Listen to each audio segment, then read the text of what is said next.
Welcome to VLOOKUP.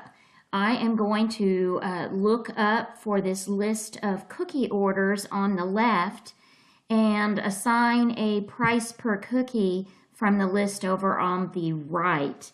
I'm going to start by taking this list here and I'm going to give this a name. I'm going to call it my cookie list, and I'm typing this right into the name box. No spaces when you type in a range name, and then I'm going to refer to that later.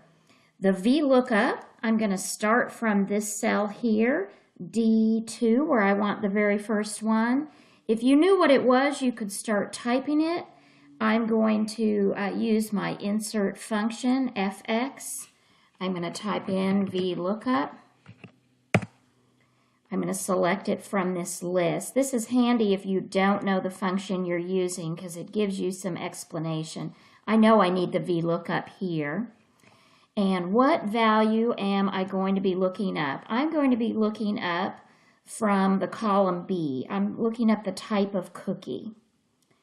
The table array is this group over here. That is what I just named cookie list.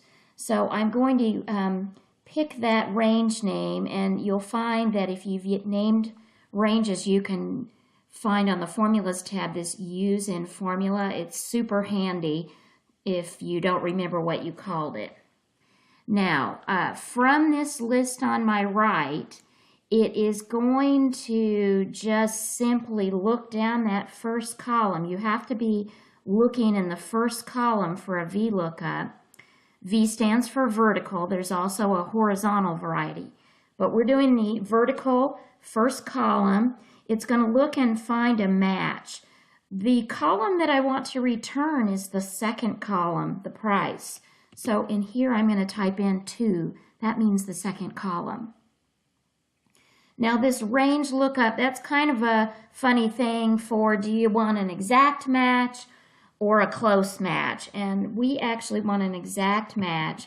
I'm going to use the terminology they use. For an exact match, I use false. And notice here that the 3 items on here, lookup value, table array, column, index number, those are bold, those are required.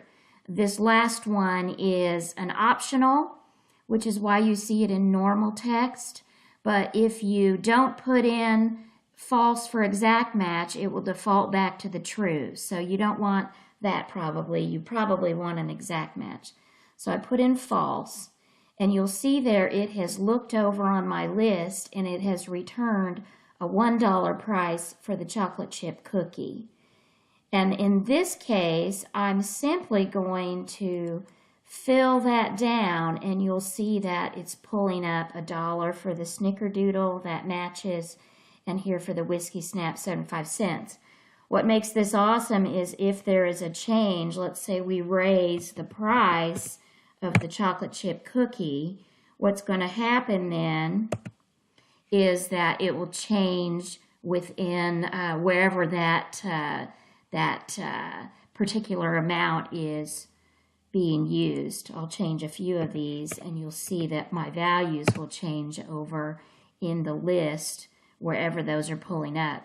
Now I can simply do my equals quantity times the price per. I've got that, and fill that one down and you'll figure out your rates for all your cookie orders. VLOOKUP, I hope that helped.